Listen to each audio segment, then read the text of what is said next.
on arrive à l'atelier, les images tournées viennent d'arriver et donc on les intègre à des graphismes qui sont déjà prêts et on fabrique d'autres graphismes pour intégrer le tournage. Cette séquence-là particulièrement, ce qui nous a intéressé, c'est d'abord de remettre un fond, de recontextualiser les danseurs de Tongo, donc en leur créant une ambiance, enfin un fond un peu particulier, et puis de jouer la multiplication en fait, d'avoir cette espèce d'effet de mise en abîme des danseurs, comme voilà, l'idée c'est une espèce de rue à Buenos Aires comme ça, et c'est ces danseurs qui sont dans la rue. D'ailleurs, à ce propos, je me disais, on pourrait en avoir un peu plus. L'idée, c'est vraiment de les multiplier. Qui remplissent tout l'espace.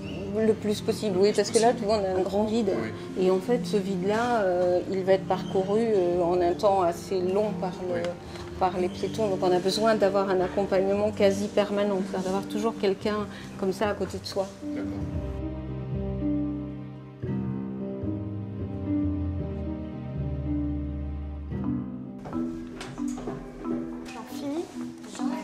J'en finis, trop bien. Tu peux me l'envoyer là-haut.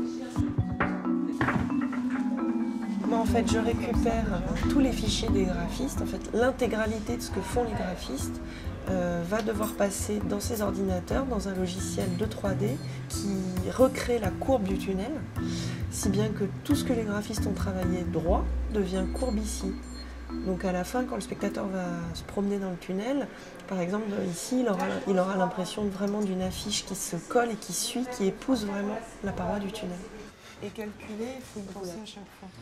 Ce qui est compliqué, c'est la quantité en fait. On a 72 projecteurs déclinés en 12 thèmes, donc 12 fois 72 fichiers, donc j'ai pas calculé, mais on a plus de 700 fichiers qu'il faut passer dans cette moulinette. Donc c'est la quantité et le temps qui reste, c'est un peu difficile, mais on va y arriver. Voilà, donc là, le clown. Dans celui-là, l'idée qu'on a travaillé dans le tunnel, c'est de travailler à la fois sur le déplacement dans l'espace et sur le déplacement dans le temps. L'idée, c'est qu'à chaque jour, en rentrant dans le tunnel, on ait une histoire différente qui nous est racontée, un autre univers en fait. L'idée, c'est vraiment de se dire que c'est un lieu qui se métamorphose en permanence.